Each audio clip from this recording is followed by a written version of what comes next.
উত্তর চব্বিশ পরগনার সন্দেশখালীর নাজার থানার অন্তর্গত বামনঘেরি এলাকায় ভোট পরবর্তী সংঘর্ষে উত্তপ্ত পরিস্থিতি। মঙ্গলবার দুই পক্ষের সংঘর্ষকে ঘিরে শুরু হয় ব্যাপক উত্তেজনা। তখন পরিস্থিতি নিয়ন্ত্রণে আনতে ঘটনাস্থলে যান নাজার থানার ওসি ভরত প্রসন্ন পুরাকাইত। সেখানে গুলি চালানোর ঘটনায় ওসি সহ মহিলা কনস্টেবল এবং সিআরপিএফ জওয়ান আহত হন। এই ঘটনার পর ঘটনাস্থলে বিশাল পুলিশ ও কেন্দ্রীয় বাহিনী মোতায়েন করা হয়েছে।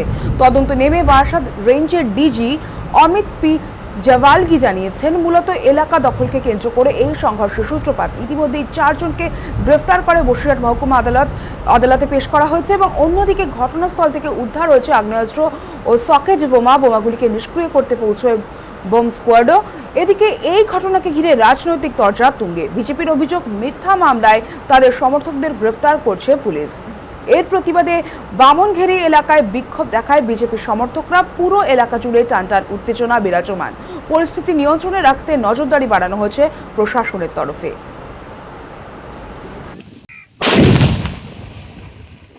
এখানে খবর আসছিল কি কিছু স্থানীয় লোকেদের বাড়ির উপরে হামলা হয়েছে।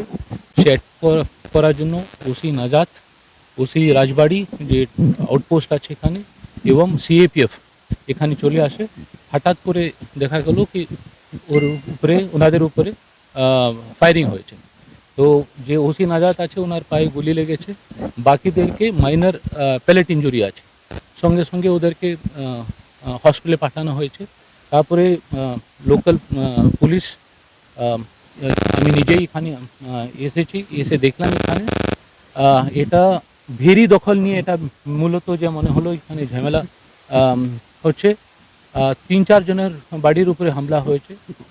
প্রথম যে এখানে যে তপন সর্দার যে পঞ্চায়েত মেম্বার ছিলেন, ওনার বাড়ি ভাঙচুর করা হয়।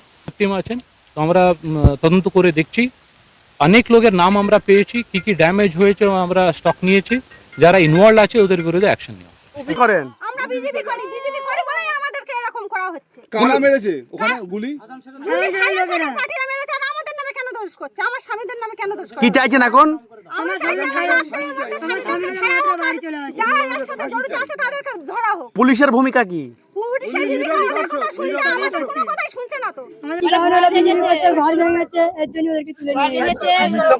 মিথ্যে পুরো মিথ্যে ফাঁসিয়েছে ওদেরকে। ফাঁসিয়েছে, এখন কবলের ছেলেদের গাড়ি ঘুরে বেড়াচ্ছে, মানে পুলিশের গাড়ি ঘুরে বেড়াচ্ছে, পুলিশের গাড়ি কবলের ছেলে ঘুরে বেড়াচ্ছে। ওই কবলের টিএমসি লোকেরা